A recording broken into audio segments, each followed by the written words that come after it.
Matilde Julia, Julitilde, Mati Julia, vamos, hay muchas formas de llamar a este personaje. Pero bueno, sabéis de quién hablo. La tercera en discordia en la relación entre Martina y Curro, el personaje que vino a dejar un pendiente y que al final pues veremos a ver si no pasa a formar parte de la familia si llega a casarse con Curro. Un personaje que, bueno, me he visto en la necesidad de hacer este vídeo porque veo que no es muy popular. Vamos, a la vista está con vuestros comentarios, pero quiero que le demos un par de vueltas porque creo que algunos comentarios o que algunas opiniones son un poco injustas y que, bueno, en el caso de ella creo que se hizo la sentencia antes de que la pobre siquiera apareciese. Y a ver, es entendible. Ser un tercero en discordia en un triángulo amoroso cuando las parejas están muy cimentadas, como es el caso de Martina y Curro, o como sería el caso pues, de que apareciese un tercero para Jana y Manuel, pues es muy desagradecido. Pero quiero partir una lanza a favor de Matilde y hoy os voy a contar por qué es un personaje mucho más interesante de lo que pensáis. Y por qué ahora mismo es quizá el personaje más cercano a ser una heroína tipo de las hermanas Bronte o de Jane Austen. Así que bueno, venid a conocer, preparaos para conocer Obra y Milagros de Matilde alias Julia Valdés, veremos a ver si no está liada con José Juan. Pero antes, como siempre, pues ya sabéis que soy Juan, vuestro Cienfuegos, el único y el original, el que sabe de lo que habla, y ya podéis ir dándole me gusta al vídeo y suscribiendo si no lo estáis para que sigamos creciendo y cada vez seamos más promisers y más clippers. Y por supuesto recordad también que tenéis disponible mi novela Postbellum, un thriller lleno de pasión donde vais a conocer muchos detallitos de la época, como los que voy a contar en el vídeo de hoy, y nada, que si os ha gustado, que os va a encantar el libro si lo leéis, pues ya sabéis, dejadme las 5 estrellitas en Amazon, que me ayuda muchísimo, y también un breve comentario explicando por qué os ha gustado, que es lo que más me ayuda para que la novela llegue a más y más gente. Y ahora vamos con Julia Matilde, el personaje interpretado por la actriz Victoria Lago. Un personaje bastante complejo, podríamos decir, en lo que vendría a ser su construcción por la época. Y en el vídeo, además, quiero adelantaros que voy a contestar a una pregunta que estáis repitiendo mucho últimamente, y es: si no aceptan el matrimonio de Jana y Manuel porque Jana es una criada, ¿por qué aceptarían el de Curro y Matilde si Matilde también sería una criada al ser una institutriz? Pues voy con ello. Porque bueno, para retrotraernos a lo primero que supimos de Matilde fue pues en los capítulos de la guerra, que era la prometida de Paco. Paco y José Juan no se nos ha dejado muy claro qué tipo de familia eran, porque bueno, parece que eran los dueños de la mina de wolframio, por eso hacían esos negocios en el frente y les encomendaron esa misión en la que murió Paco. Pero lo cierto es que cuando apareció José Juan en La Promesa hace un par de semanas, su aspecto tampoco denotaba mucha alcurnia. Yo diría que son burgueses.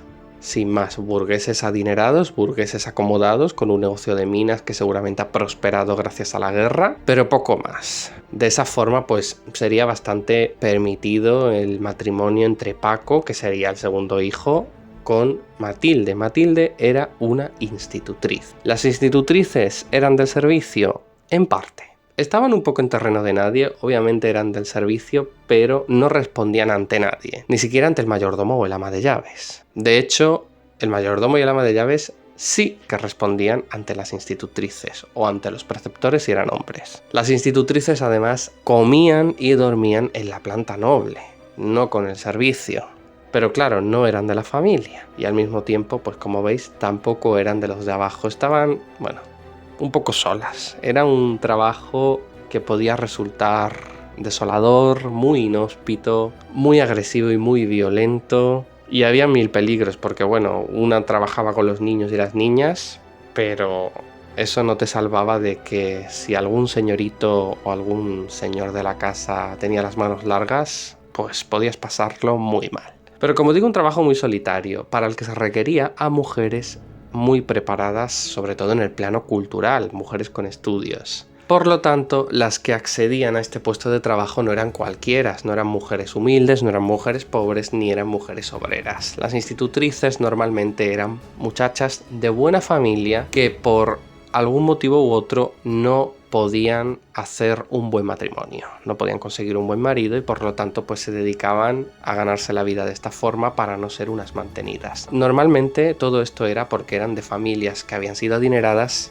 pero se habían venido a menos, habían perdido su fortuna, o porque eran de una familia que aunque conservase su patrimonio pues tenía a lo mejor demasiadas hijas o demasiados hijos e hijas y alguna pues tenía que caer en esto, igual que algún hijo pues a lo mejor se metía a cura o alguna hija se metía en un convento. Cualquier tipo de circunstancia así. Seguramente alguno de estos motivos sea el motivo de Matilde.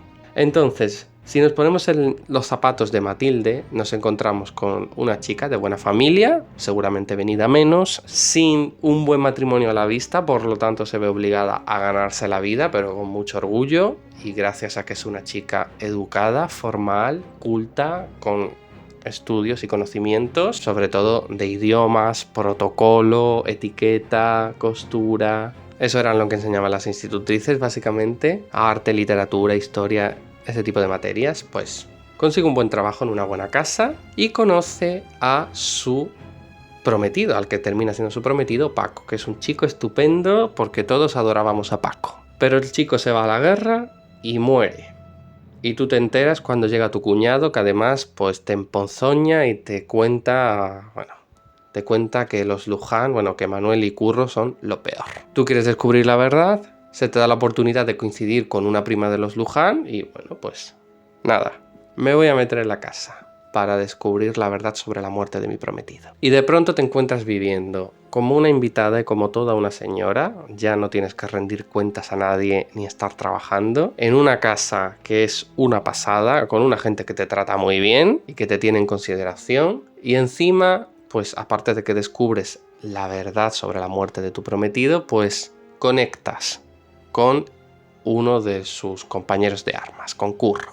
A ver, para Matilde todo esto tiene que estar siendo un sueño. O sea, Matilde está ahora mismo viviendo la novela de su vida. ¿Os estáis dando cuenta? Matilde es la protagonista por antonomasia de cualquier historia que se precie de época. Es una chica que ha caído en desgracia, que se ha puesto a trabajar, que ha conocido un amor, lo ha perdido trágicamente y en un afán de hacer justicia y descubrir la verdad ha cambiado su vida por completo con una identidad falsa. Madre mía, si es que podría ser un personaje primo hermano de Hannah con esta historia, este trasfondo. Me parece un personaje súper interesante teniendo en cuenta estas aristas y creo que deberíamos de valorar la historia que nos están presentando con él. Y sí, viene a meterse entre Curro y Martina, es una tercera en discordia, es como Abel, es como Jimena, es como Adriano, quizá podríamos decir, aunque en ese caso de la relación Catalina-Pelayo-Adriano, el bueno es Adriano y no Pelayo. Y sí, es un papel muy desagradecido porque automáticamente te pone a la audiencia en contra, pero creo que tenemos que valorar a Matilde sabiendo eso de antemano y sabiendo pues que al final seguramente más tarde o más temprano, seguramente más tarde que temprano, pues el amor entre Martina y Curro triunfará y llegarán a estar juntos. Pero de mientras creo que hay que disfrutar de esta historia, porque la verdad a mí sí me parece interesante. Que a lo mejor la llegada con lo del pendiente es un poco extraña, no voy a decir que no. Porque yo lo que habría hecho habría sido pues que Curro, tal y como le prometió al pobre Paco, pues que sí que llegase a ir a ver a Matilde como le prometió, a contarle cómo murió y pues ya pues ahí se conocen, entablan amistad y él pues la invita a pasar unos días en la promesa y así es como se detona la historia, sin dobles identidades. Pero bueno, lo han hecho así y así es como hay que disfrutarlo. Ahora nos queda por ver qué pasa con José Juan y qué pasa con este plan de la boda. Hay gente que piensa que Julia está conchavada con José Juan, la propia Martina lo piensa así. Luego hay otros pues que piensan que no. Yo, por ejemplo, pienso que no, pero más que nada pienso que no por una conversación que ha tenido Julia con José Juan, que no tiene mucho sentido para mí esa conversación que tienen si todo es un plan ya preparado de antemano. Porque es una conversación que tienen a solas, no tienen que tener ninguna fachada si están a solas. Pero bueno, eso lo averiguaremos seguramente a lo largo de esta semana y la siguiente. Yo por lo pronto espero que hablar así de Julia y exponerla de esta forma y contar este constructo del personaje pues así de esta manera tan ordenadita y tan anclada a la época, pues espero que cambie algunas opiniones. Me lo decís en los comentarios. Me lo decís con total libertad. Si pensáis como yo o si no os gusta y punto. Por lo pronto nada, lo dejo por aquí.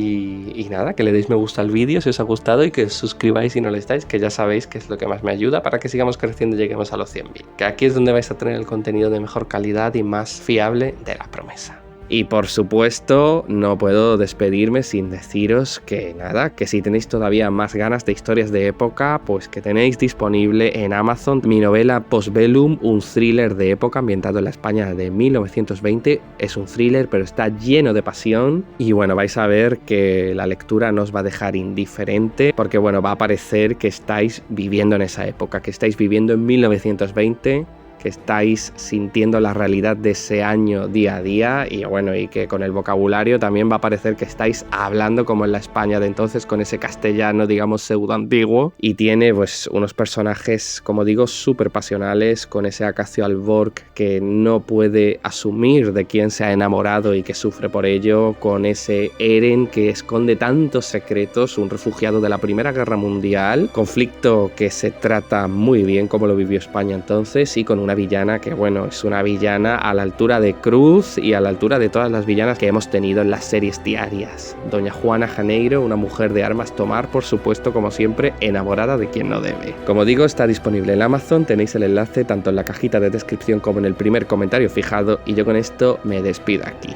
Así que muchas gracias por todo y nos vemos mañana con más vídeos. Adiós.